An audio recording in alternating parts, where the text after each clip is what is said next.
The hills above Renwick County wake slowly in April, the way they always have, ridge first, then the long slope below, then the vineyard rows catching light one by one, like something remembering it's still alive. A dirt road runs the length of it. This morning, something is wrong with the road. Steel tracks? An engine that doesn't belong here. A machine the size of a small house moving toward the fence line with the indifference of something that has never once been told to stop. At the edge of the field, a girl sits on a tractor older than her father would have been. She isn't running. She isn't shouting. She's watching. In her lap, a folder. Inside that folder, 40 years of truth that no one has asked to see yet. The bulldozer doesn't slow. The first wire snaps. And somewhere inside the farmhouse behind her, an old man opens a leather case he has not touched in nearly 4 decades and begins to wait. The morning arrived without ceremony. April cold still pressed against the ridge line above Renwick County, and the vineyards along Hadley Hill caught the early light the way they always had. Row after quiet row of dormant Concord vines, their gnarled arms stretched across wire the color of old iron. Marlo Hadley stood at the edge of the gravel drive in her grandfather's canvas work jacket, the sleeves rolled twice at the wrist, watching the eastern sky turn from gray to pale copper. She was 17 years old and had never once in her life slept past first light. Neither had the man who raised her. Amos Hadley came out of the farmhouse at 6:10, carrying 2 tin mugs of coffee, moving with the careful economy of a man who had learned not to waste motion on things that didn't matter. He was 76 years old, broad through the shoulders, even now with hands so deeply mapped by decades of wire work and pruning that the creases in his palms looked like topographic lines on an old survey map. He handed Marlo one of the mugs without a word. She accepted it the same way. Between them, silence had always functioned as its own complete language. The tractor sat beside the barn where it had sat every spring morning for as long as Marlo could remember. A 1952 Farmall M painted red in another era, its color now faded to something closer to dried clay. Amos had purchased it secondhand in 1961 from a retiring grain farmer outside Honesdale in northeastern Pennsylvania, paying $1,450 in cash he had saved across 3 years of careful work after coming home from Korea. He never spoke much about those years overseas. What he did speak about consistently and with genuine feeling was the machine. He had driven it off the other man's flatbed trailer on a Tuesday morning in October, checked every fitting before nightfall, and started it again at sunrise Wednesday without hesitation. He considered that a covenant. Every winter since, without exception, he drained the fluids before the first hard freeze, greased every joint and pivot point, cleaned the carburetor with the patience of a man performing a ritual rather than a chore, and covered the whole machine beneath a doubled canvas tarp. The engine block was cast iron, thick-walled, and conservatively designed, built in an era when engineers assumed their machines would need to outlast whoever bought them. Amos respected that philosophy. He often said that maintenance was not a mechanical obligation but a form of gratitude that a machine treated with attention would always tell you what it needed before it failed, and that most people never learned to listen because they assumed newer things were automatically better things. Marlo had absorbed all of it. Every Saturday morning since she was old enough to hold a rag, she had washed the tractor before breakfast, working from the hood, back to the hitch, learning every scratch and dent and repair along the way. The small welded patch on the left fender where Amos had fixed a crack in 1974. The replacement throttle rod installed in 1983, slightly brighter than the surrounding metal. The fuel cap that required a quarter turn left before it would seat properly, a habit so ingrained in her hands that she no longer thought about it consciously. She knew the machine the way she knew her own breathing. She had needed something like that, needed something steady and knowable in the years after the accident. Marlo had been 8 years old when her parents died on Route 20 outside of Avon on a February night, black ice in a fuel truck that crossed the center line. She had been staying with Amos that weekend, a fact she had spent years quietly being grateful for and guilty about in equal measure. After the funeral, she simply stayed. No formal arrangement was ever discussed, at least not in her presence. Amos set up the back bedroom with a new mattress and a quilt his wife had made before she passed, and every morning after that, he woke Marlo at first light and put her to work alongside him, not as distraction, not as therapy, but because the vines needed attention, and he believed that useful work was the most honest comfort available to a human being. The vineyard covered 31 acres on the south-facing slope above Hadley Hill Road, planted in stages between 1959 and 1978, in three distinct sections Amos still referred to by the year of their planting. The oldest rows occupied the upper hillside, their root systems reaching 7 feet down into the shale-fractured subsoil, and those vines produced the densest, most complex Concord clusters on the property. Neighboring farms had switched to table grape varieties or sold out to larger operations over the decades. Amos had done neither. He sold his harvest each autumn to the Renwick County Cooperative Receiving Station 4 miles down the road, recorded every figure in a series of identical green ledger notebooks, stacked chronologically in the farmhouse pantry, and paid his taxes from the proceeds with enough left over for repair supplies and 2 weeks of modest living. It was a life that looked from the outside like stubbornness. From the inside, it looked like faithfulness. The survey markers appeared on a Tuesday in late March. Marlowe had spotted them first small orange flags on thin wire stakes pushed into the ground at intervals along the lower edge of the vineyard, running parallel to but noticeably inside the established fence line. She had mentioned them to Amos that evening at supper. He had set down his fork, asked her exactly where she had seen them, listened to her answer, then picked his fork back up. He said nothing further that night.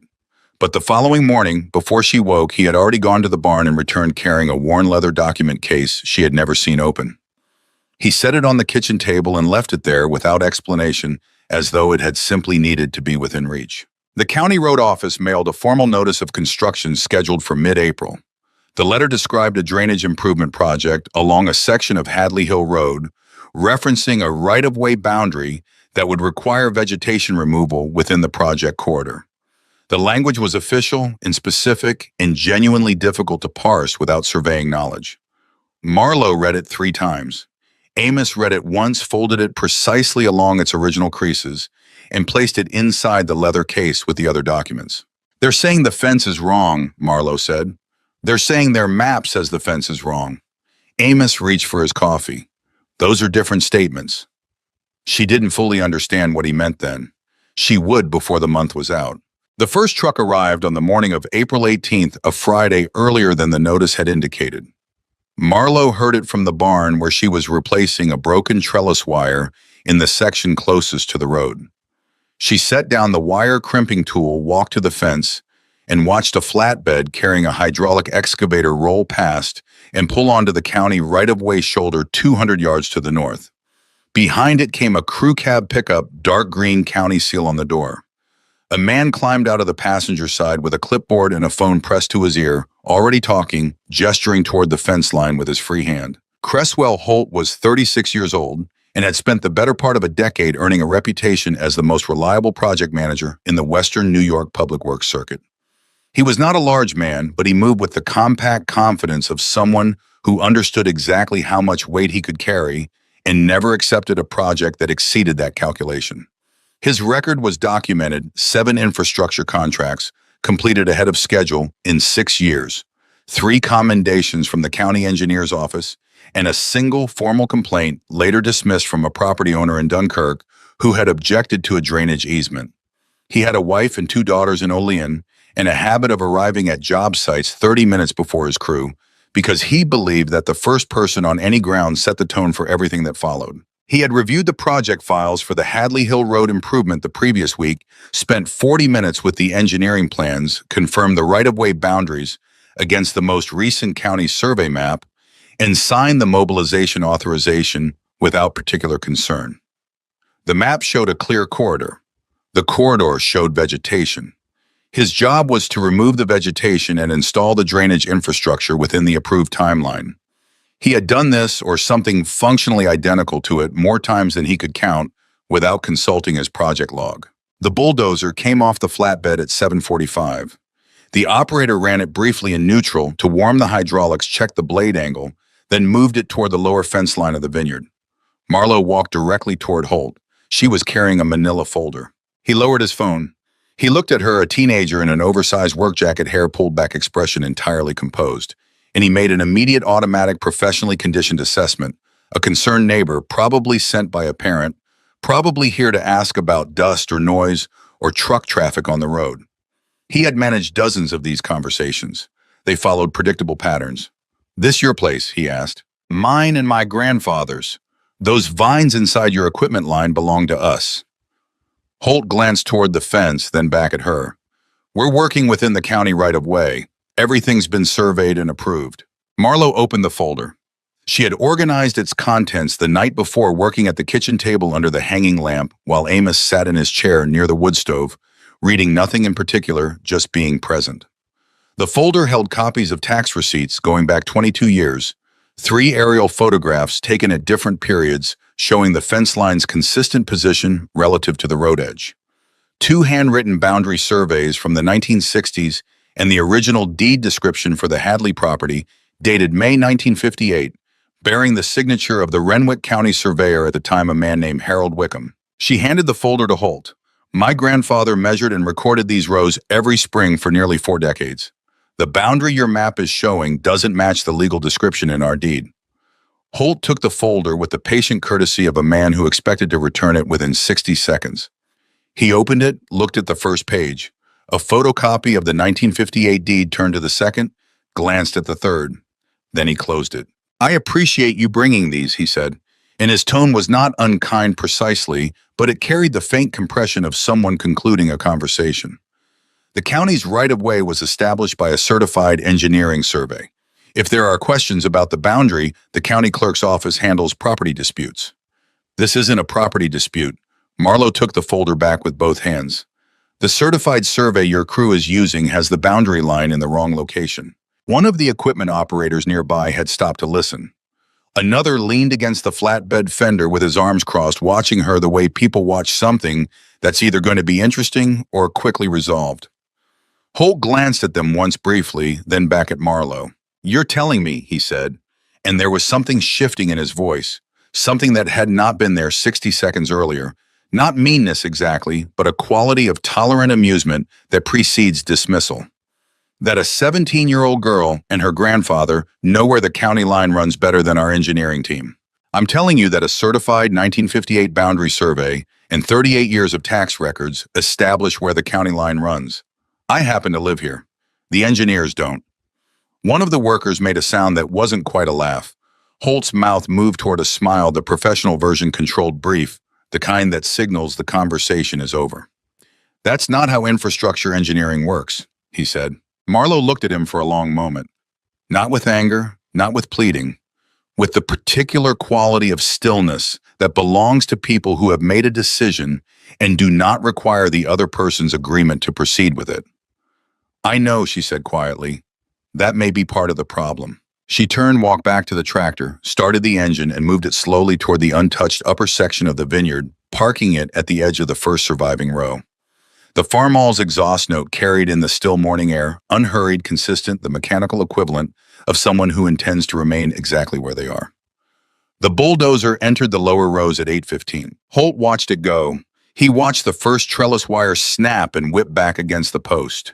He watched the nearest vines, their canes still tight from winter dormancy, fold under the blade with less resistance than he had expected, not because they were weak, but because they were rooted, and the machine simply tore them from the ground rather than pushing them over. Vine roots, he would later reflect, look nothing like what you might imagine. They go deep and sideways, and they hold the soil in a way that becomes obvious only when they're gone, and the ground sags slightly into the space they once occupied. He did not think about that at 8:15. He made a note on his clipboard, confirmed the drainage stake locations with his crew foreman, and began the site layout for the culvert installation. He had a schedule to maintain.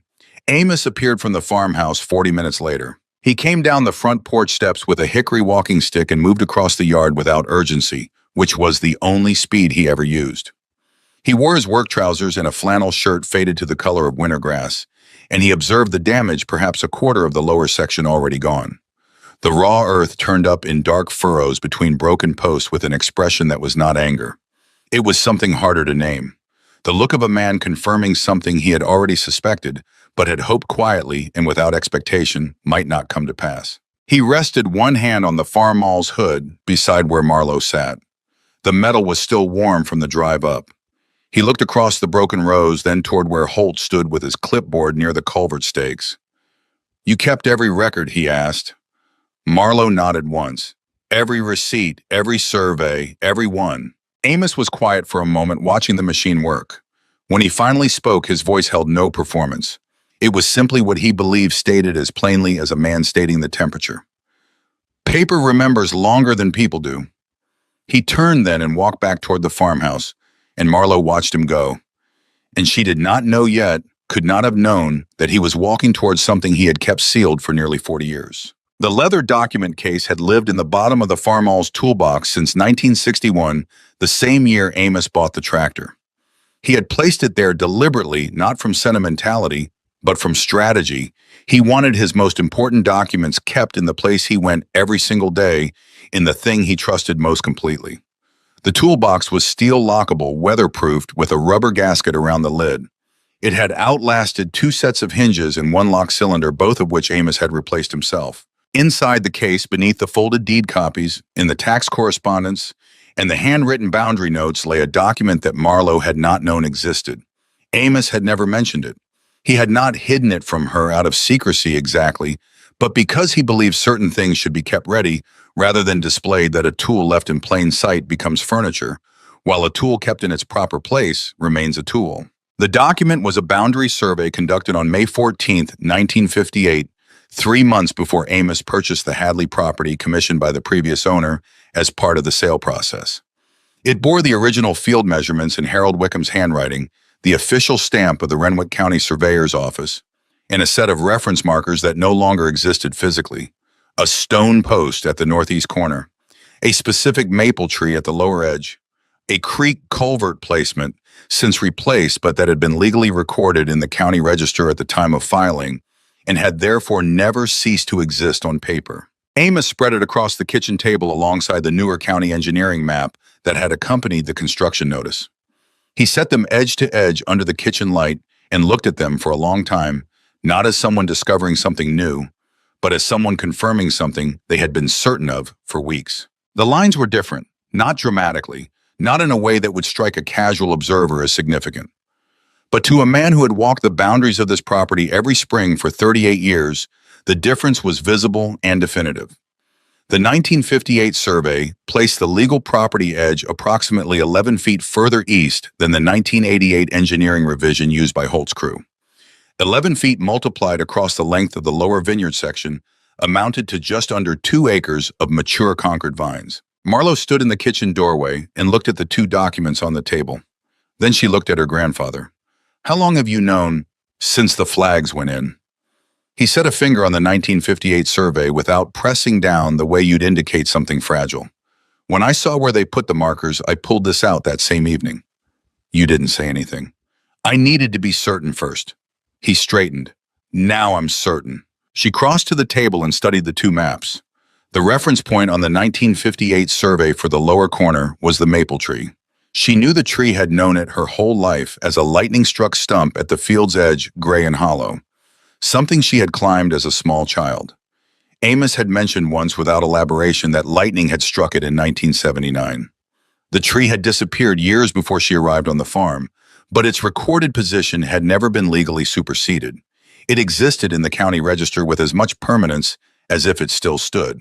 She understood then for the first time what Amos had been doing all these years with his envelopes and his notebooks and his dated photographs.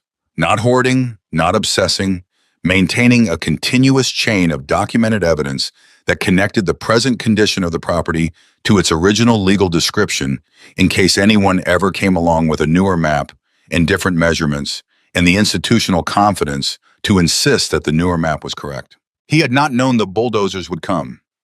But he had known that something always eventually comes for the thing you love if you don't build a paper wall around it.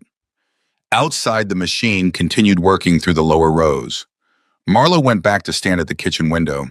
The sun had climbed enough to throw long shadows from the surviving trellis posts across the turned earth, and the effect was strange, a kind of striped absence, the shadow record of rows that no longer existed.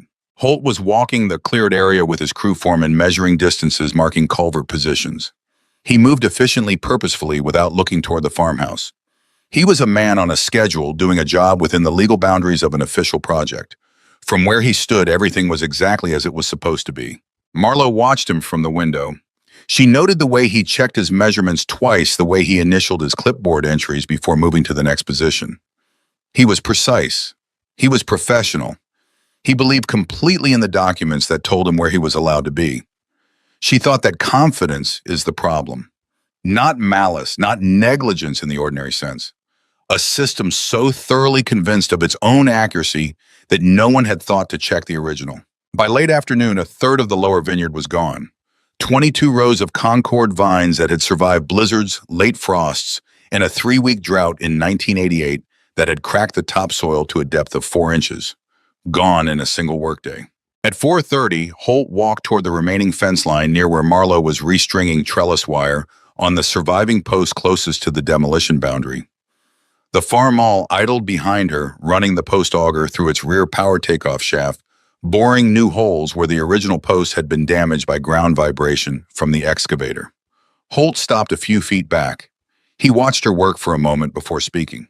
"You're repairing it," he said, less a question than a statement of mild surprise. Marlowe kept her hands on the wire. "The vines that remain still deserve care." He was quiet. She felt him looking across the damage, taking it in differently than he had that morning, though she couldn't have said exactly what had changed. "Do you genuinely believe those papers are going to make a difference?" he asked. She threaded the wire through the eye of the new post fitting, pulled it taut, crimped it. Then she turned to face him. "I think the truth doesn't stop existing because someone printed a newer map." He had no answer for that. The silence between them was not hostile.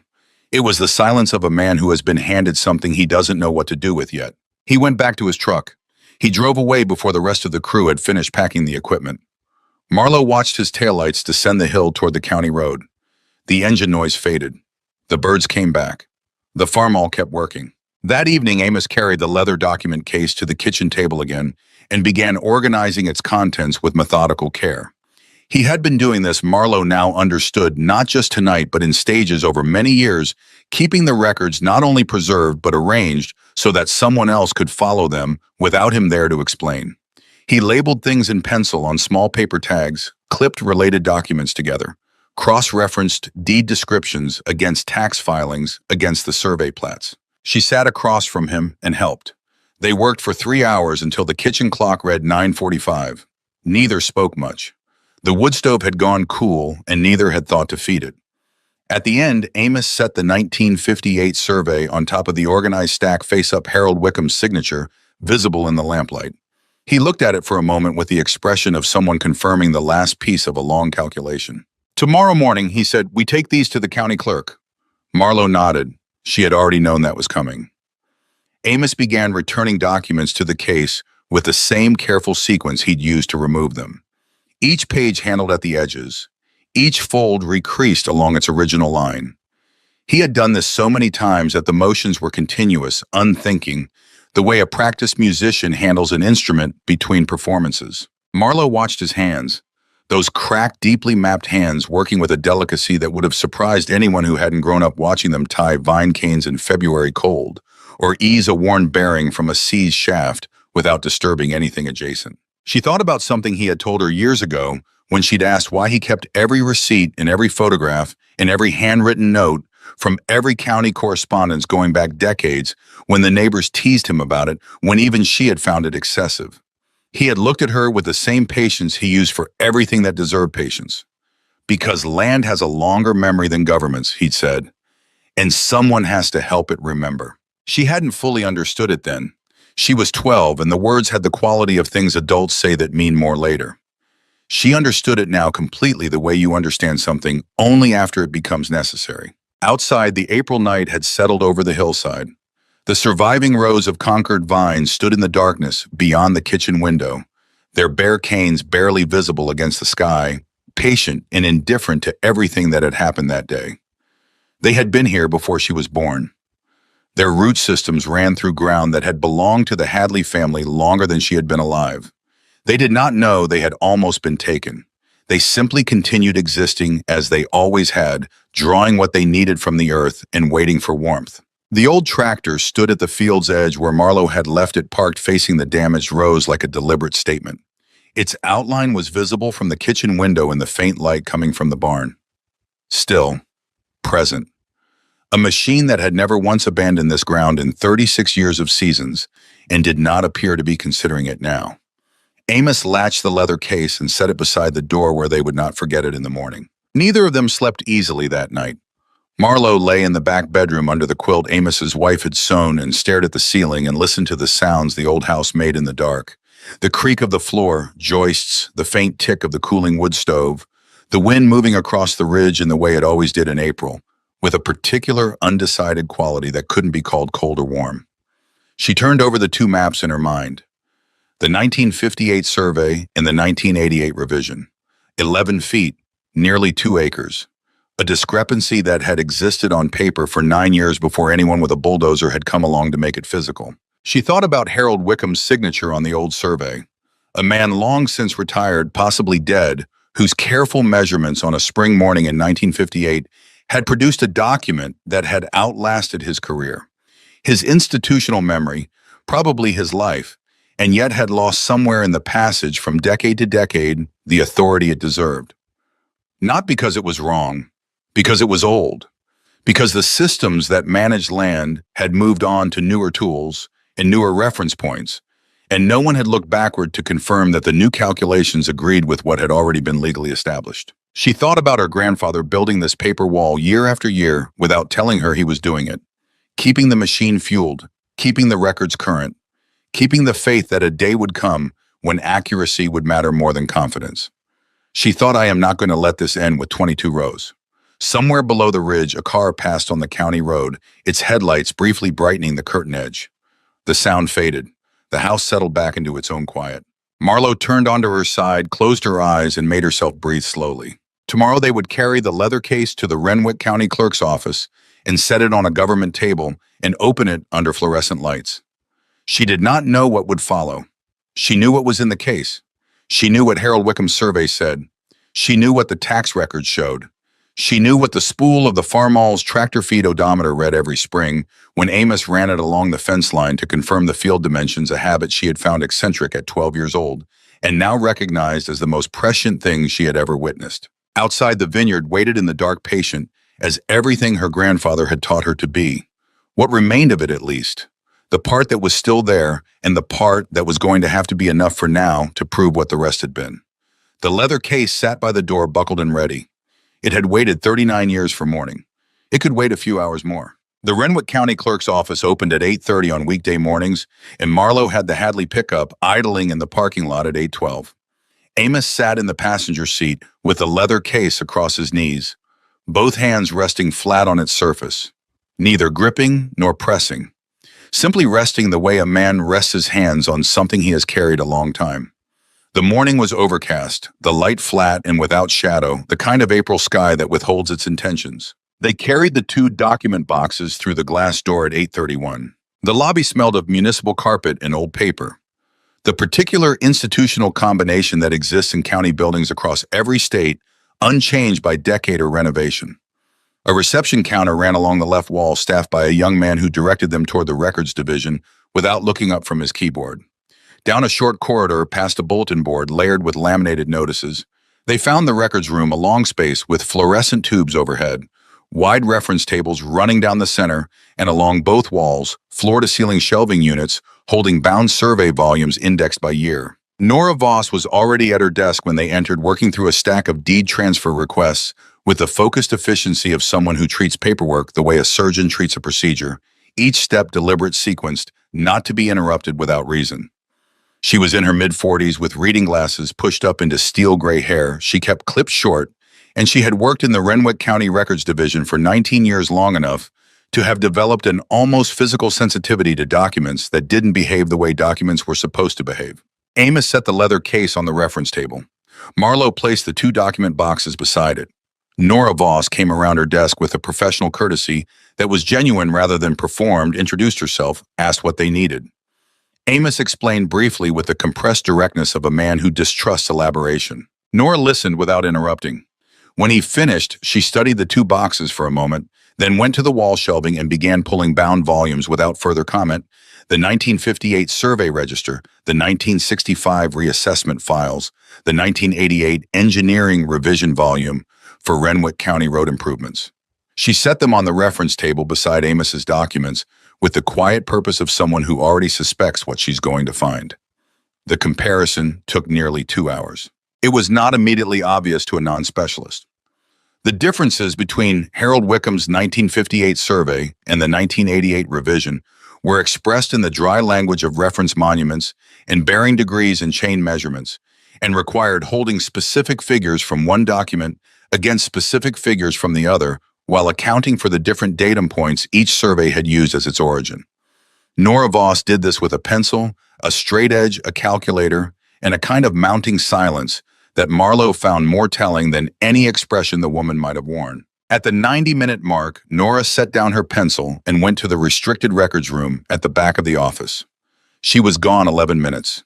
She returned carrying a rolled survey older than anything currently on the table, its edges soft with age. She unrolled it carefully against the reference table surface, weighted its corners with two bound volumes, then positioned Amos's 1958 document alongside it. The lines did not match. Nora took her glasses off her hair and put them on her face. She looked from one document to the other. Then she looked at Amos. These shouldn't be different. Her voice carried the specific tension of a professional confronting something that violates what she knows to be possible. Amos was steady. They are. She pointed to a measurement sequence on the 1988 revision. This reference origin, it shifted. Her finger moved to the older county document she'd retrieved from the restricted room. This is the 1961 official plat, the one that codified Wickham's original field measurements into the county master register. The 1988 revision should have been reconciled against this. It wasn't. Marlowe leaned in.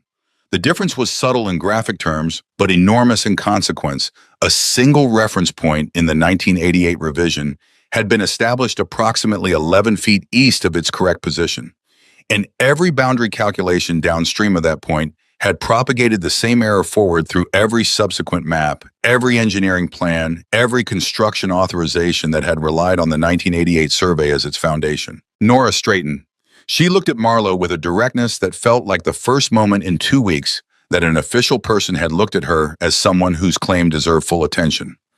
If these originals authenticate the way they appear to someone, is going to need to explain why this happened. Marlowe felt something shift in her chest. Not relief, not yet, but the first solid ground after days of standing in loose soil. She held it carefully without leaning on it too hard. She had learned from watching Amos that hope invested too quickly becomes a liability. Outside the clerk's office, Cresswell Holt was on his second cup of coffee at the project trailer when his phone rang. The voice on the other end was from the county engineer's office, asking him to forward copies of his project authorization file and survey documentation at his earliest convenience. The tone was routine bureaucratic, the request phrased with the vagueness that typically meant nothing in particular. Holt forwarded the file within the hour, noted it in his project log, refilled his coffee, and returned to reviewing the culvert installation schedule. His crew was 3 days into a 12-day project. The drainage infrastructure was going in on time. He had no reason to interpret a records request as anything other than standard administrative procedure. He had done everything by the documents given to him, and the documents had come from the county, and the county did not produce documents it couldn't defend. Still driving home that evening, he passed the Hadley Vineyard on the lower road. The raw earth where the demolished rows had stood was still dark, not yet dried to the clay gray it would become in summer. The surviving vines above were just beginning to show the first faint green of new growth emerging from dormancy, tiny cautious pointed leaves pushing out from nodes along canes that had survived the winter. They were perhaps 2 weeks behind where they'd been before because the ground vibration from the excavator had stressed the root systems in the adjacent rows. Growth under stress proceeded carefully.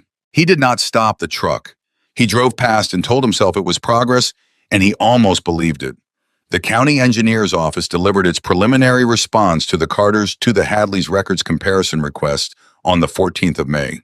The response was signed by Commissioner Dale Pruitt. Marlowe read it twice at the kitchen table.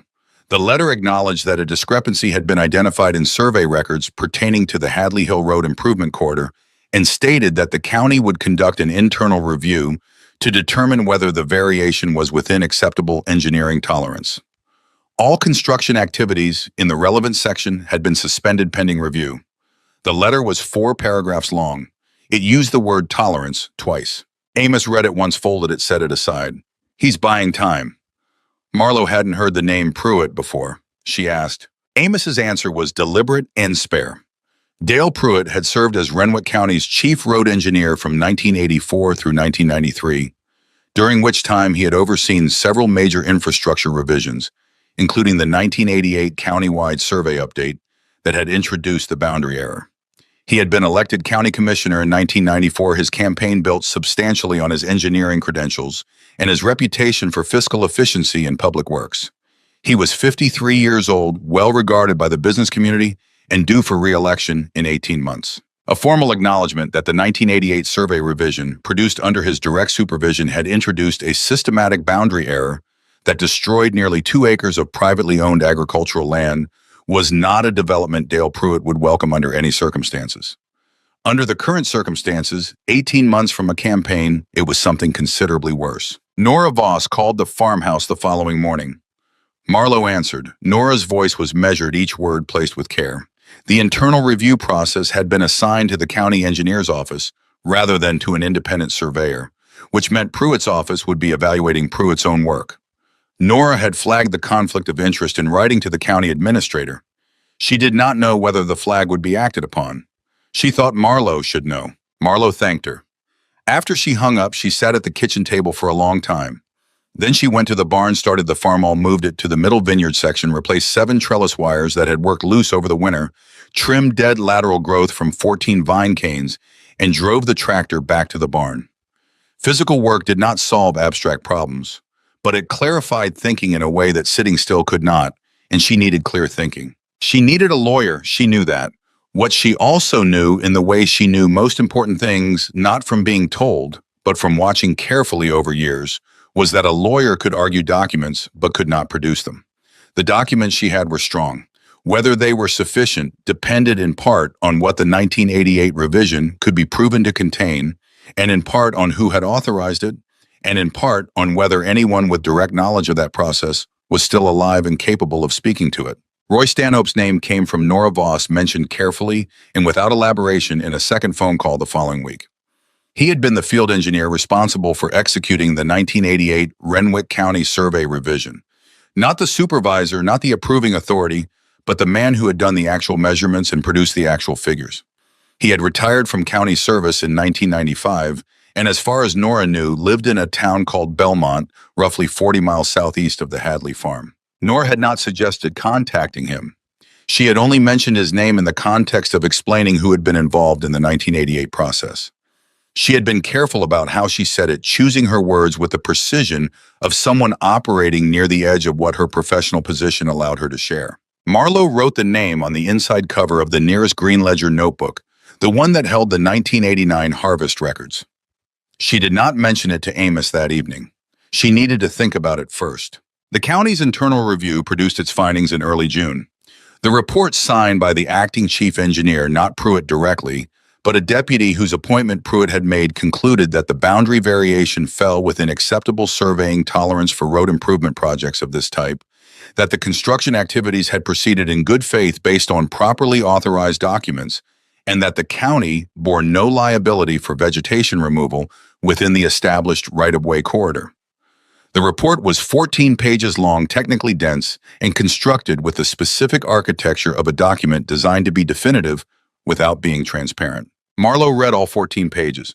She identified 11 instances where the report cited the 1988 survey as authoritative without addressing the discrepancy Nora Voss had documented between that survey and the 1961 county master plat. The report did not mention Harold Wickham's 1958 field survey at all. She brought the report to Amos. He read it at the kitchen table in the same careful way he read everything, without rushing, without visible reaction. When he finished, he set it down with the same economy of motion he brought to setting down any completed task. "They're not wrong that they acted in good faith," he said. "They're wrong about what the documents show." That distinction, Marlowe would understand later, was the entire case. She drove to Belmont on a Thursday morning in late June alone, without telling Amos, until she came down for breakfast that morning, already wearing her good boots. He had looked at her boots, then at her face, then nodded once and poured his coffee. Stanhope's house was a ranch-style home on a county road outside Belmont, set back from the road with a detached garage and a vegetable garden running along the south side in neat raised beds. The lawn was well kept. A late-model truck sat in the driveway. The house had the organized, maintained appearance of a man who had retired from technical work and applied the same systematic care to his property. Roy Stanhope answered the door himself. He was 68 years old, compact, with close-cut white hair, in the hands of someone who had spent a career handling measurement instruments, precise, careful hands that had gone slightly arthritic at the knuckles. He looked at Marlowe on his porch with an expression she could not immediately classify. Not hostility, something closer to the look of a man who has been expecting a particular conversation to arrive and has not decided yet what he will do when it does. She introduced herself. She told him whose granddaughter she was and where the farm was and what had happened to the lower vineyard in April. He was quiet for a moment. Then, "You'd better come in." He did not offer coffee. He sat in a chair across from her in the living room, his hands resting on his knees, and listened while she laid out what Nora Voss had found, what the Hadley documents showed, what the county's internal review had concluded. She spoke without exaggeration, without emotional pressure, using the same spare factual language that Amos had taught her, not as rhetorical strategy, but as respect for the person being addressed. When she finished, Stanhope was quiet for a longer time. "I can't help you," he said finally. His voice was not unkind, but it was closed. Whatever happened in 1988, it was reviewed and approved through the proper channels. I did the field work. Other people made the determinations. Marlowe did not argue. She opened the folder she'd carried in and set the 1958 survey on the coffee table between them, not facing her, but facing him. She set the 1961 County Master Plat copy beside it. Then she set the relevant page from the 1988 revision, the one showing the shifted reference origin, beneath both of them. She did not say anything. She simply let him look. His eyes moved across the three documents with a professional's involuntary precision, tracking measurements, checking reference points, doing what 40 years of fieldwork had made automatic. His jaw tightened almost imperceptibly. His hands on his knees did not move. "I have to ask you to leave," he said. His voice was still not unkind, but something in it had changed, a tension that hadn't been there when she arrived. The specific tension of a man who has just been shown something he cannot unsee. Marlowe gathered the document, stood, thanked him for his time. Without irony, walked back to the truck. She sat in the driveway for a moment before starting the engine. The vegetable garden was visible from the passenger window. Tomatoes staked and tied with careful strips of cloth peppers in orderly rows, the same methodical attention to growing things that she recognized from her own life. The man inside that house had done precise, careful work for a long career. He had taken measurements and recorded figures with the same fidelity that Amos had kept harvest records. Whatever had happened in 1988 had happened around that precision, or possibly despite it. She drove home. She told Amos what had been said. He listened, asked 2 questions, then went out to check the evening irrigation. She watched him go and thought, this is not over. It wasn't. Roy Stanhope called the farmhouse at 9:40 that same evening. Marlowe answered because Amos had gone to bed at 9 as he always did. Stanhope's voice was different from the afternoon quieter lower strip of the careful distance he had maintained on his front porch. He said he had something to tell her and that he needed her to understand it was not easy for him to make this call and that he was not making it for any reason she might expect. He said, "I found something tonight, in a box I haven't opened in years." He had kept out of the habit of a thorough fieldman a copy of his working notes from the 1988 Renwick County Survey revision. Not the final submitted documents, those had gone to the county. His personal field notes in his own hand from the actual measurement sessions. Among them was a draft calculation sheet on which he had noted clearly and specifically a discrepancy between the reference point he had been assigned in the revised survey instructions and the reference point recorded in the 1961 County Master Plat. He had flagged it. In writing on that draft sheet in pencil with a question mark and a note to verify against the Master Plat before final submission. The flag had been removed from the final version. The final version had been submitted and approved with the shifted reference point intact. He had not been the approving authority. The approving signature on the 1988 revision belonged to the chief road engineer at the time, Dale Pruitt. Marlowe held the phone with both hands. Stanhope continued. He was not willing to testify in court. He was 68 years old, his pension derived from county service, his medical coverage tied to the same. He had a wife with ongoing health requirements. The risk was not something he was positioned to accept. He understood what that meant. He wanted her to know anyway. He thought she deserved to know. "I want to ask you something," Marlowe said. Her voice was very steady. She was sitting at the kitchen table in the dark, one lamp burning at the far end. "The note you wrote on that draft sheet, The one flagging the discrepancy. Does it still exist? A pause, then, yes. Keep it safe. She did not ask him to send it, did not ask for anything else. Thank you for calling. She sat at the table for a long time after the call ended, not moving. The kitchen clock read 9:58. Through the window, the vineyard was invisible in the dark. Only its shape, a slightly darker mass against the black sky, suggested it was still there. What Stanhope had described changed the shape of everything. Not a systemic error tolerated by an overworked department. Not a mistake that had escaped notice across 9 years of routine operation. A discrepancy that had been flagged by the field engineer himself, removed before final submission, and approved without resolution by the man who now held the highest elected office in Renwick County government. This was not negligence in the passive sense. The attorney Amos contacted the following week was a woman named Ruth Calloway, who practiced agricultural property law out of an office in Salamanca, 3 counties east. She was 61 years old, built like someone who had spent a career sitting in uncomfortable courtroom chairs without complaint, with the kind of face that registered everything while revealing nothing until she was ready. She had handled 7 county boundary disputes in 22 years, won 5 of them, settled 1, withdrawn from 1, when new facts changed the case's viability. She did not take cases she didn't believe in. She had told Amos this on the phone before agreeing to a meeting as a matter of professional efficiency. She sat at the Hadley kitchen table on a Tuesday morning in early July, with the leather case open in front of her, reading each document in turn, without rushing, occasionally making a small notation in her legal pad. She did not comment while she read. When she finished, she closed the leather case with the same care Amos used and set her pen down. The 1958 survey is your foundation, she said. It establishes the legal boundary at the time of purchase. It has never been superseded by any instrument that corrects against its original measurements. Every subsequent map that shows a different boundary is technically an unauthorized deviation from the legal description recorded in your deed. Amos nodded. He had known this for months.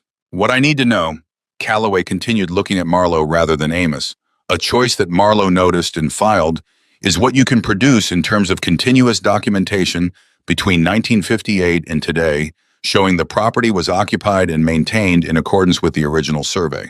Marlowe stood, went to the pantry, returned with a stack of green ledger notebooks, and set them on the table. 19 volumes, each labeled on the spine with the harvest year. Beside them, she placed a shoebox containing receipts organized by year in labeled envelopes, each envelope paperclipped to the corresponding annual tax filing. Each tax filing cross-referenced to the cooperative receiving station records on file. She had organized it over the previous 2 days, working from Amos's system, extending the cross-referencing he had started to cover every year completely. Calloway looked at the stack for a moment. Something moved across her expression that was not quite a smile but occupied the same territory.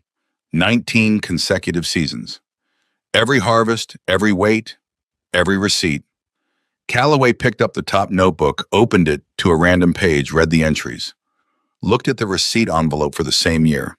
Compared 2 figures. Set it down. The opposing position will be that weather variability or market conditions could have reduced yields regardless of the construction, she said. They'll argue that the damage to future production is speculative. Marlowe had been waiting for this. She opened the top notebook to a page near the center where Amos had made a marginal notation in 1989, the year after the drought that had cracked the subsoil. The harvest that year had been lower than the surrounding years, and Amos had written in the margin in his small, careful script, drought stress root recovery 2 seasons. The following 2 harvests showed a progressive return to baseline exactly as he had predicted. She showed it to Calloway without comment. Calloway read the notation, looked at the figures on either side of it, set the notebook down. These vines aren't speculative agricultural assets, she said half to herself. They're documented. Meanwhile, Cresswell Holt had been suspended from the Hadley Hill project since mid-May when the construction halt order arrived. He had not been formally investigated, he was not the one under review, but the project was stopped, his crew was reassigned.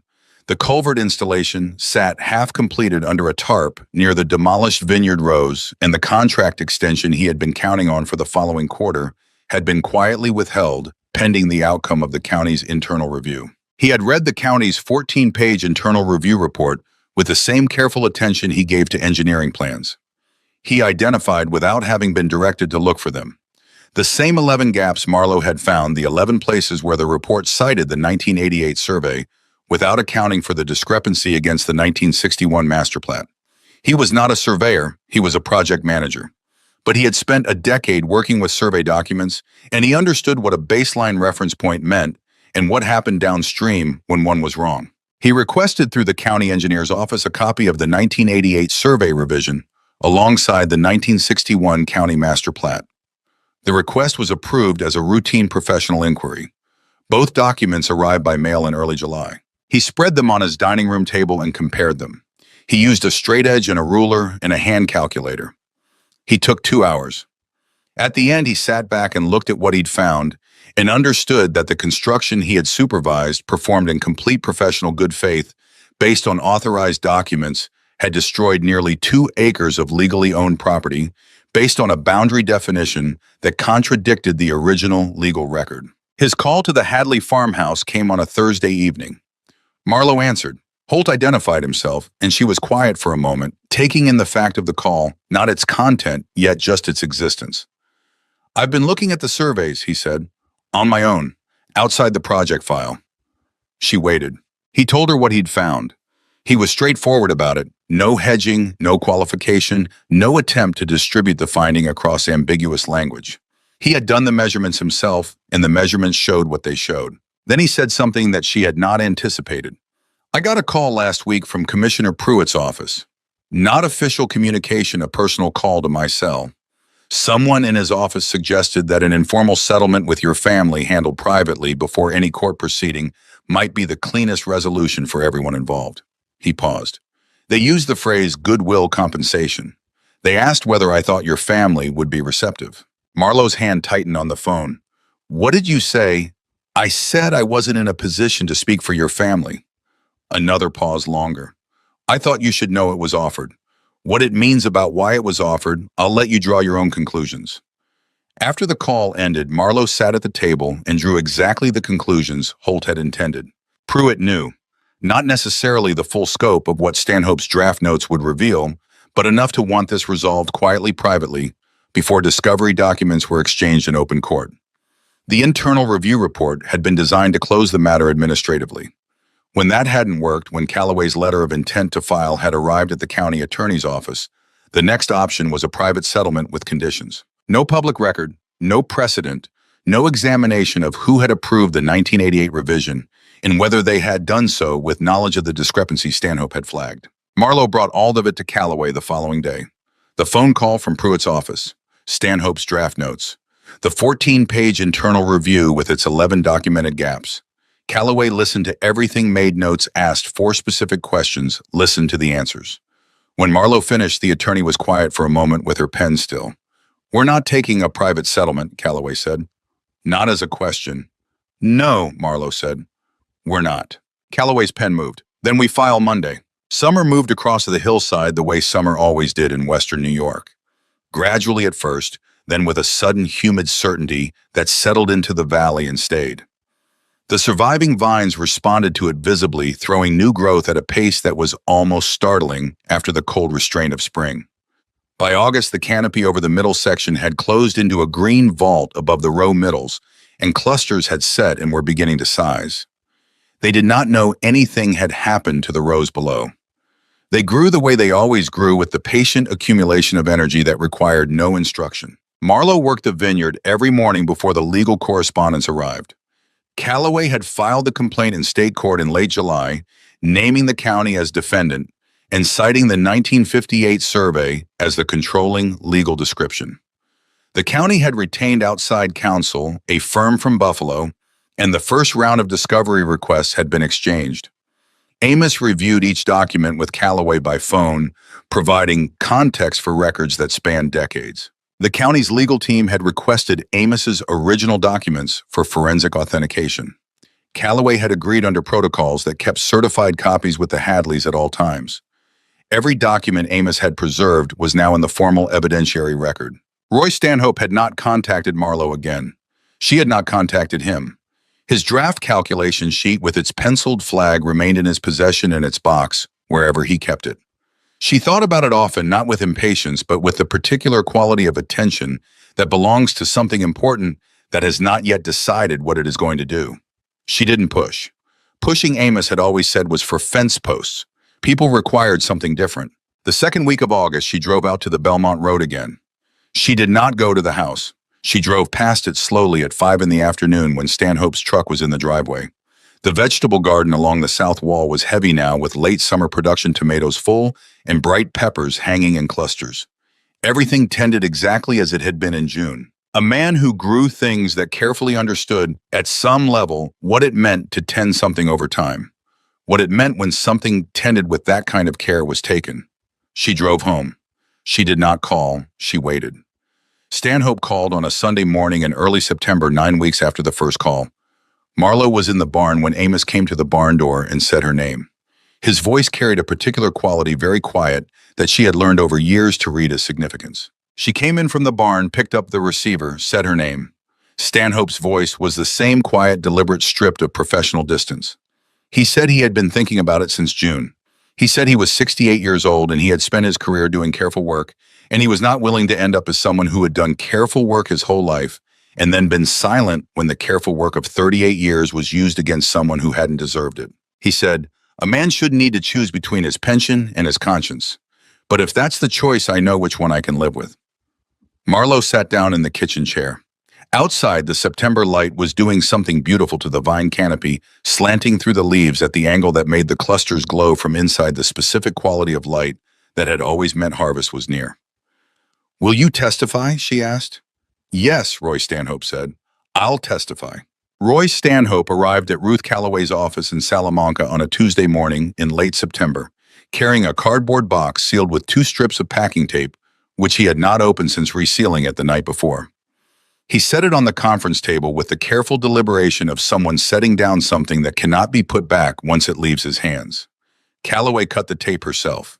Inside, beneath a layer of folded manila envelopes, lay the working notes from the 1988 Renwick County Survey revision field sheets in Stanhope's precise hand calculation drafts, reference cross-checks, and near the bottom in a manila envelope labeled only with a date, the draft calculation sheet bearing his penciled flag. Calloway read it without speaking.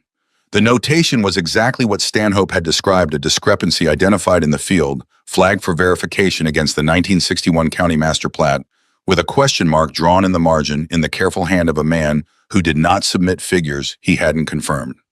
The flag had not been addressed.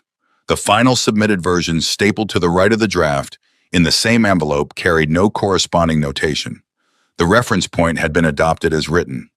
The approving signature at the bottom of the final page belonged to Dale Pruitt. Calloway set the document down with great precision, the way you set down something that has just changed the weight of the room. Marlowe was seated across the table. She had watched Stanhope's face while Calloway read, not with calculation, but with the attentiveness she brought to anything that mattered. He looked like a man who had finally put down a stone he had been carrying for 9 years without acknowledging its weight. The discovery process that followed was the most intensive period of the case. Calloway's subpoenas reached into the county engineer's office records going back to 1985, requesting all internal communications related to the 1988 survey revision, all approval chains, all correspondence involving Pruitt in his capacity as chief road engineer during that period. The county's Buffalo attorneys objected to the scope. Calloway narrowed the request by 3 categories, held firm on the rest, prevailed on the core items before a state court discovery referee in early October. What came back in the document production confirmed the shape of what Stanhope had described. There was no smoking gun of the obvious kind, no memo saying ignore the flag, no written instruction to proceed despite the discrepancy. What existed was a specific absence. Stanhope's flag appeared in his field notes submitted as part of the working file. The final revision showed no record of the verification he had requested. No correspondence showed that anyone had checked the 1961 Master Plat before signing off. The approval had moved forward on the assumption that the field work was complete without confirming the one item the field engineer himself had marked as unresolved. Pruitt had signed a document with an open question in it and never asked what the answer was. Whether that was negligence or something worse was a distinction the court would need to draw. Calloway prepared for both. She was not a dramatic attorney. She did not build cases around characterization when documentation would do the work more reliably. She built the Hadley case around 3 propositions, each supported by its own evidentiary stack, that the 1958 survey established the legal boundary, that the 1988 revision deviated from that boundary without legal authority to do so, that the county had proceeded with construction based on the unauthorized deviation while ignoring documentation that contradicted it. 3 propositions, 19 ledger notebooks, 1 leather case, 1 draft calculation sheet with a penciled flag. Dale Pruitt resigned from the position of Renwick County Commissioner on the 3rd of November, 11 days before the trial was scheduled to open. The county attorney's office released a statement attributing the resignation to personal health considerations. The local paper ran it on the 2nd page. Calloway read it at her desk, made a note in the margin of the trial preparation binder, turned the page. Marlowe heard the news from Nora Voss, who called the farmhouse that evening with the same careful precision she had used in every communication since April, factual, measured, offering nothing beyond what was confirmed. Marlowe thanked her. After the call, she sat at the kitchen table and thought about it for a while. She did not feel the satisfaction she might have expected. Pruitt's resignation removed him from power, but it did not restore a single vine. It did not give back the seasons of growth that had accumulated in the lower rows. It was a consequence, not a resolution, and she had learned by now to keep those categories separate. Amos, when she told him, said nothing for a moment. Then a man who steps down before he's pushed is still running. He returned to the book open on his knee. That was the end of his commentary on Dale Pruitt. The trial opened on November 12, 1998 in the Renwick County Courthouse. The building was a 1920s limestone structure with high ceilings and the kind of interior acoustic quality that made every footstep carry its own small echo, a building designed to make proceedings feel consequential. Every bench was filled before the judge entered. Farmers in work clothes occupied the left side of the gallery, several of them men who had driven from neighboring townships, having heard about the case through the particular word-of-mouth network that operated among people who worked land for a living. County officials with thick binders occupied the right side. Reporters from 4 regional papers stood along the back wall. A television crew from the Buffalo affiliate had been denied interior access and waited on the courthouse steps. Marlowe sat at the plaintiff's table with Calloway. She wore her good boots and a dark blazer that had belonged to her mother, altered to fit by a neighbor who sewed. She had her green ledger notebooks in a canvas bag at her feet and the leather case on the chair beside her. Amos sat in the front row of the gallery directly behind her, his hickory walking stick propped against the bench, his hands folded on his knees.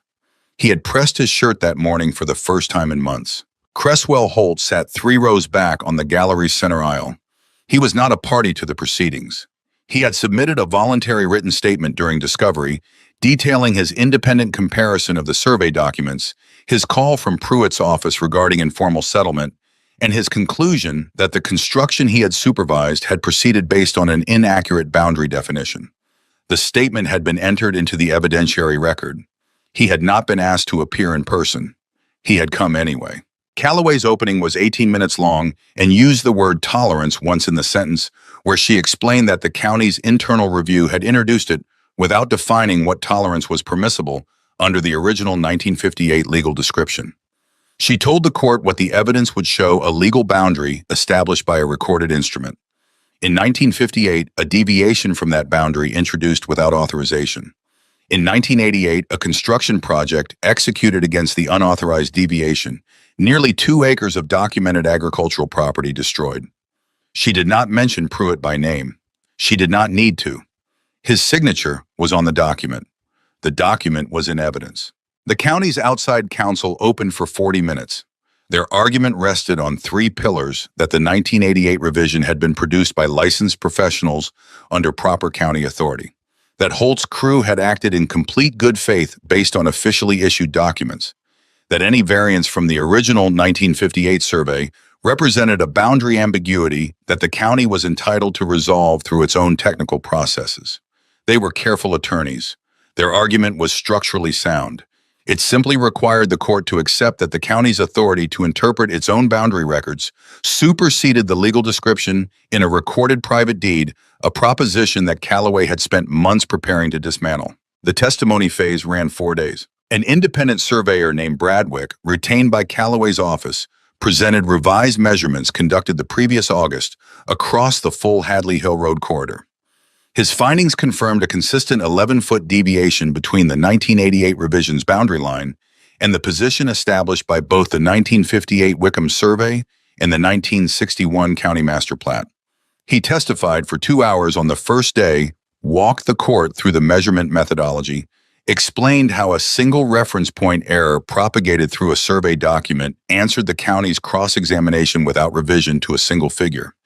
His numbers were what they were. A historian specializing in New York State rural property law testified on the second day regarding boundary establishment practices in use during the 1950s, specifically the legal standing of monument-based surveys using natural and constructed reference points.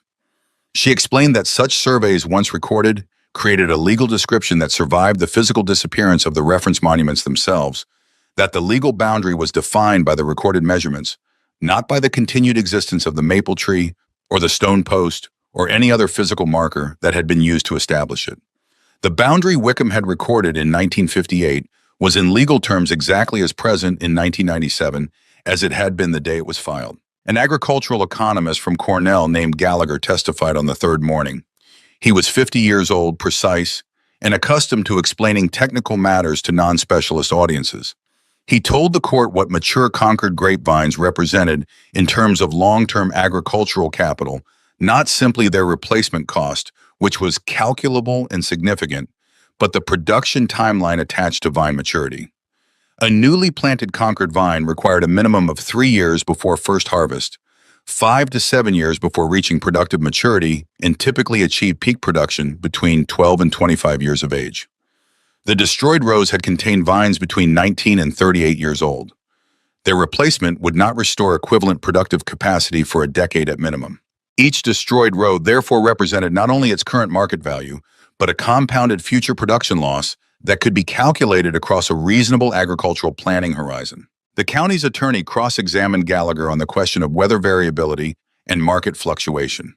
Whether the vines, if left standing, would have continued to produce at historical rates, given that weather events beyond any party's control regularly affected agricultural yields. Callaway let the cross-examination develop for 4 minutes before she introduced the ledger notebooks. All 19 of them went into evidence as a unified exhibit. Gallagher, with the notebooks open before him on the witness stand, walked the court through the harvest figures year by year. The drought year of 1988 showed a documented yield reduction, followed by documented recovery across the subsequent 2 seasons, exactly as Amos's marginal notation had predicted. 2 other below-average years corresponded to documented late frost events in the county agricultural records. Every variation in the Hadley harvest figures correlated to a documented cause. No year showed unexplained decline. The production record across 19 seasons described a vineyard of stable, well-managed, consistently productive, mature vines, not a theoretical asset, not a projection, but a documented performance history that made weather variability speculation functionally irrelevant. Silence settled over the courtroom when Gallagher finished. The county's attorney declined further cross-examination. Roy Stanhope testified on the 4th day. He entered the courtroom with the composed deliberateness of a man who has decided something and does not intend to revisit the decision. He was sworn in, stated his qualifications, described his role in the 1988 revision. Callaway walked him through the draft calculation sheet step by step. He identified his own handwriting. He identified the flag notation. He explained what it meant in the context of field survey practice, that a notation of this kind represented a mandatory verification step, that submitting a final document without completing that step fell below the standard of care he had been trained to observe, that the step had not been completed before the document bearing his field measurements was approved. He did not say that Pruitt had ordered him to ignore the flag. He said that the flag had been present in the working file. He submitted that the final approved version carried no record of its resolution, that he had not been consulted before the approval was signed. He said these things in the careful, specific language of a man making a technical record rather than an accusation, and the technical record was sufficient. The county's attorney's cross-examination lasted 12 minutes. It established that Stanhope could not personally confirm what Pruitt had or had not reviewed before signing. It established that the approval process had multiple steps involving multiple personnel. It did not establish that the flag had been resolved. It could not because the documentation showing it resolved did not exist. When Stanhope stepped down from the witness stand, he walked past the plaintiff's table without stopping. But he looked at Marlowe as he passed briefly directly, and what moved across his face in that moment was not pride or relief or vindication. It was something quieter, the expression of a man returning a borrowed thing to its rightful place after carrying it too long. Calloway's closing argument was the most precise piece of legal communication Marlowe had ever heard. 23 minutes, no rhetorical inflation, every sentence doing specific work. She returned repeatedly to a single principle that the legal boundary of the Hadley property had been established by a recorded instrument in 1958, that this instrument had never been superseded by any subsequent legal process, that everything built on top of the 1988 revision was therefore built on a foundation without standing. The county's right-of-way ended where Harold Wickham's measurements said it ended. It had always ended there. The bulldozers had not been in the right-of-way. They had been on private land. The county's closing emphasized good faith, professional reliance on official documents, the systemic nature of large-scale infrastructure management. Their attorneys were not wrong that Holt's crew had acted in good faith. They were not wrong that large systems produce errors. What they could not argue, what the record would not support, was that the error was the Hadley family's problem to absorb. The judge retired to consider the case on the afternoon of the fourth day. The verdict came on the morning of November 17th. Marlowe was at the farmhouse when Calloway called, seated at the kitchen table with a mug of coffee and the nearest green ledger notebook open in front of her, not reading it, simply having it present. Amos was in the barn. She listened to Calloway's voice on the phone, each word arriving with its full weight. The court found for the plaintiff on all primary counts. The 1958 survey established the controlling legal boundary. The 1988 revision represented an unauthorized deviation. The construction had occurred on private property. The county was liable for compensatory damages encompassing destroyed mature vines, lost, future harvest, calculated across a 10-year projection, restoration costs, legal expenses, diminished land value, accumulated interest from the date of damage. The total judgment exceeded $3 million. It was, Calloway said with the measured tone of someone who had won cases before one of the largest agricultural property settlements the region had seen in 2 decades. Marlowe sat with the phone in both hands after the call ended. She did not cry. She did not feel what winning was supposed to feel like because she had understood for months that this was not that kind of contest. She felt the specific exhaustion of something long sustained finally releasing its tension, the way a wire stays taut until it's properly secured, then simply rests. She went to the barn and told Amos. He was beside the farm mall checking the tire pressure on the rear wheels with a handheld gauge, the way he checked it every month regardless of whether he had reason to suspect a problem. He listened to her without stopping what he was doing. When she finished, he checked the second tire, read the gauge, returned the cap to the valve stem. Then he straightened. He looked at her for a long moment. His eyes, which had held an expression of fixed patient certainty since April, were simply tired now in the way that certainty earned over a long time is always tired at the end. He reached out and put one weathered hand on her shoulder. Brief, firm, the gesture of a man who does not perform emotion, but occasionally allows it to be visible. Then he said, "Put the kettle on."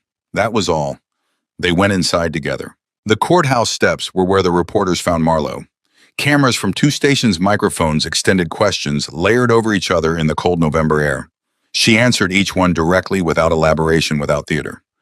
When a reporter from the Buffalo station asked whether the $3 million judgment felt like justice, she gave the answer that had been true since the first morning the bulldozers arrived and had not changed in 19 months. "I'd rather have the vineyard exactly as my grandfather planted it." The crowd on the steps was quiet for a moment. The cameras kept running, but the question stopped briefly, as though the sentence required a pause around it. No headline would carry it fully. Every person present would remember it completely. Cresswell Holt spoke to reporters next without being asked to move forward.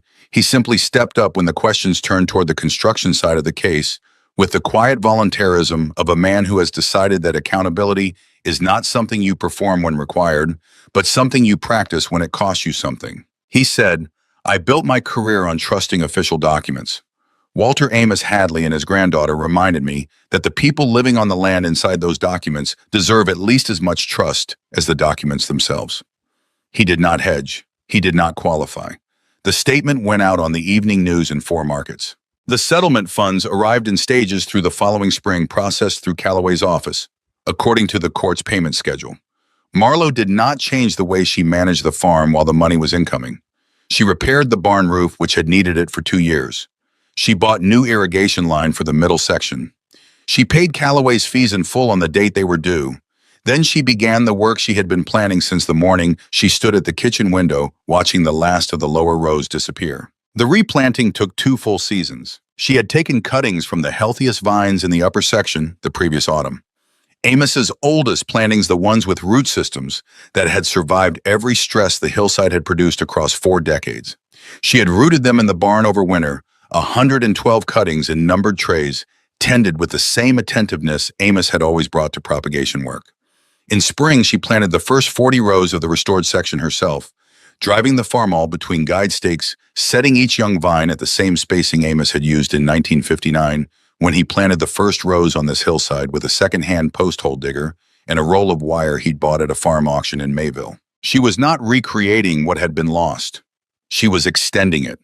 The new vines carried the same genetic material as the old ones, same variety, same rootstock lineage, descended from the same original planting decisions. The lower section would not produce a commercial harvest for 3 years, would not reach full productivity for 7. But it would reach them in time with the same patient accumulation that had produced 19 consecutive seasons of documented yield. Neighbors came to help with the planting, arriving without formal invitation, the way people in farming communities arrive when there is work that exceeds one family's capacity. Former construction workers from Holt's crew came on weekends, men who had watched the demolition in April 1997 without fully understanding what they were watching. They worked without ceremony, taking direction from Marlowe on spacing and depth, and post-setting learning the specific discipline of vineyard work with the willingness of people who understood they were paying a particular kind of debt. Holt came most Saturdays through the first spring planting season. He arrived before the others parked at the bottom of the driveway, walked up carrying work gloves, and saying nothing that required a response. He learned quickly not just the physical tasks, but the attention the work required. The way you had to read each vine's response to its new position, the way the ground told you things if you stayed quiet enough to hear them. By the end of the first season, he had become useful, which was the highest category Amos applied to anyone working his land. Amos moved more slowly through that first replanting spring than he had the year before. He was 78 now, and the arthritis in his hip that he had managed for years with movement and stubbornness had moved past the reach of either remedy. He supervised from the farmall, driving it between the new rows at a pace that let him examine each planting without stopping the engine, occasionally calling out a correction in the caring voice he used when the machine was running. He was in this configuration exactly what he had always been, the intelligence that the land operated around. The educational center opened the following autumn in a converted equipment shed at the property's south end that Marlowe had insulated and fitted with long work tables and a wall display of Amos's original survey maps and harvest records. She had applied for a small grant from the State Agricultural Extension Program to fund school group visits, written the application herself over several evenings. At the kitchen table, submitted it with supporting documentation that included 19 ledger notebooks as evidence of the farm's historical productivity. The grant was approved. The first group came in October 22, middle school students from a town 30 miles south who spent a morning learning to identify vine varieties by leaf shape, measure row spacing, read a basic survey plat. Amos sat in a chair near the map display during that first visit and answered questions when the students asked them, which they did frequently, once they understood he had been farming the same hillside since before their parents were born. He told them that a map was only as accurate as the honesty of the people who made it. He told them that land kept better records than governments if you paid attention. He told them that the most important thing anyone could learn about caring for growing things was patience, not passive waiting, but active, attentive, daily patience, the kind that noticed small changes before they became large problems. One student asked him what the biggest problem he had ever faced was. Amos considered the question with the seriousness it deserved. Then, people who trusted their instruments more than what the instruments were supposed to measure. He was quiet for a moment. The instrument is just a tool. The land is the thing. Nora Voss attended the center's opening. She came on a Saturday afternoon, parked her car near the barn, walked the new rows of the restored section before coming inside. She had submitted her written comparison of the survey documents to Callaway's office in August 1997, 2 months before the case was formally filed, and had provided a sworn statement during discovery without being asked twice. She had done these things quietly within the bounds of her professional role, without making them about herself. Marlowe had sent her a handwritten letter after the verdict. Nora had replied with a postcard that said only, "The records were always there. You knew how to read them." The first full harvest from the replanted lower section came in the autumn of 2004, 7 years after the demolition. It was smaller than a mature vineyard's yield. The vines were still building their root systems, still learning the particular subsoil chemistry of the lower hillside. But the clusters were dense and evenly ripened, and the cooperative receiving station manager weighed them twice before entering the figure because the sugar content was higher than he had recorded from new plantings in his experience. He mentioned this to Marlo. She was not surprised. The cuttings had come from Amos's oldest vines. They carried 45 years of hillside adaptation in their cellular structure. She entered the figure in the first page of a new green ledger notebook, labeled on the spine with the year, and set it on the pantry shelf beside the 19 that had come before it. Amos went to the cooperative with her that morning. He sat in the passenger seat of the pickup with his walking stick between his knees, watching the familiar road past the limestone outcrops along the ridge, the creek bottom below the bridge where the water ran brown in autumn, with tannic runoff from the hillside leaves. He had been on this road more times than he could calculate. He looked at it with the look of someone who has never grown tired of a particular view because they earned it fresh each morning. On the way back, he asked her to stop at the lower section's first new row. She pulled over. They sat looking at the replanted vines through the windshield, small still compared to the old growth of the upper section, but established now with the particular visible confidence of plants that have committed to their ground. "My grandfather put in the first vines on this hill in 1921, Amos said. "I put in the second planting in 1959. You put in the third." He was quiet a moment. "The hill doesn't know the difference. The vines just grow." Marlo looked at the rows. She thought about Harold Wickham drawing his measurements across a survey sheet on a May morning in 1958, laying lines on paper that would outlast him by decades.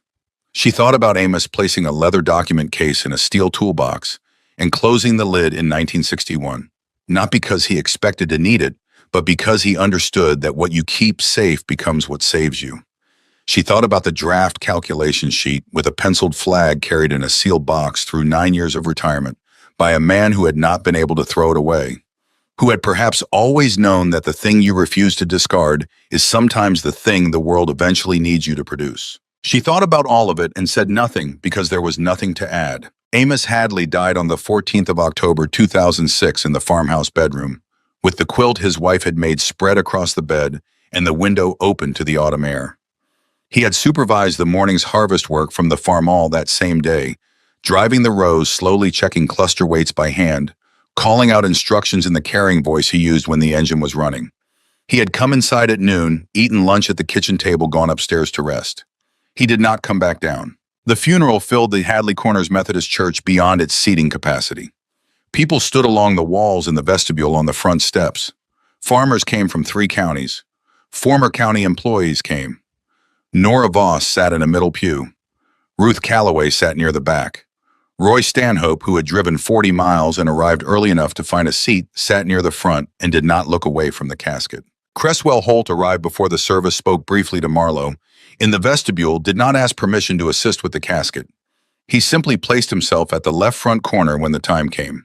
The other 3 positions were occupied by neighbors who had farmed alongside Amos for decades. Holt's presence in that company was not remarked upon by anyone present. It required no remark. It was simply what it was, a man standing where the work required him to stand. Marlo noticed, as she had always noticed, the things that mattered. In the years that followed, the vineyard did what vineyards do when left to the accumulated intelligence of attentive management. It thrived. The restored lower section reached full maturity by 2009, and its yield per acre exceeded the upper section's average within 3 seasons. The younger root systems planted into ground that had been rested and restored, expressing the advantage of fresh commitment to willing soil. The green ledger notebooks accumulated on the pantry shelf, each one a season's evidence, each one cross-referenced and dated in Marlo's hand, which had grown more like Amos's over the years without her trying. She married in 2001, a man from Cattaraugus County who repaired agricultural equipment and understood the particular logic of maintaining old machines. He learned the vineyard the way Holt had learned it, through work, through attention, through the slow accumulation of specific knowledge that could not be transferred by explanation alone. Their daughter, born in 2003, was walking the rows by the time she was 4, learning to distinguish healthy leaf color from the early signs of fungal stress. counting cluster weights with the same quiet seriousness that characterized everything Amos had taught. Marlowe taught her daughter the way Amos had taught her, not as transmission of information, but as induction into a practice. You learn a vine by touching it. You learn a boundary by walking it. You learn what a document means by understanding what the person who wrote it was trying to preserve. The Farmall M remained in service. Its paint had thinned to something barely describable as red, more the memory of color than color itself. But the engine maintained through every winter with the same ritual attention Amos had established in 1961, ran with the same dependable note. It had always produced a sound so consistent over so many decades that it had become part of the hillside's acoustic landscape, as identifiable to the neighbors as any natural feature of the place. Cresswell Holt, who had gone back to project management after the Hadley Hill case with a substantially revised approach to survey verification, made a practice in subsequent years of bringing the case into training sessions for junior engineers. Not as a cautionary tale exactly, but as a demonstration of what happened when institutional confidence in official documents displaced the obligation to check those documents against original recorded authority. He carried a copy of Harold Wickham's 1958 survey in his project binder for the rest of his working life. He referred to it often, not as an artifact of a specific case, but as a reminder of the principle it embodied, that the oldest accurate document in a chain of records was almost always the one most worth examining because accuracy tended to degrade forward through time, not improve. The Renwick County Clerk's Office, under new administration after Pruitt's resignation, implemented a protocol requiring that all boundary revisions be reconciled against the original recorded deed descriptions before approval.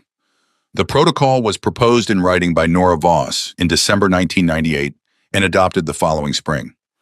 It was a bureaucratic change, modest in scope, unremarked upon in any newspaper. It meant that what had happened to the Hadley Lower Vineyard could not happen again in Renwick County through the same mechanism. Small changes in procedure made in the aftermath of specific failures are the form that consequence most commonly takes. They are less satisfying than monuments, but considerably more durable.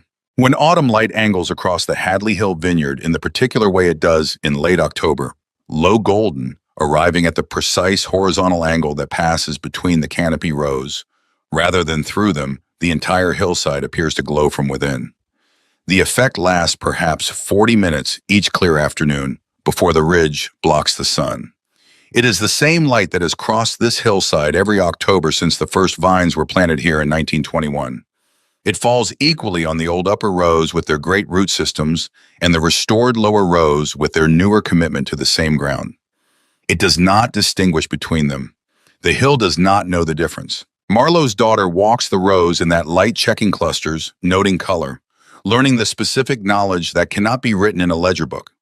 The tactile understanding of what a vine feels like when it is thriving, the visual vocabulary of a hillside that has been attended to with consistent care across a human lifetime.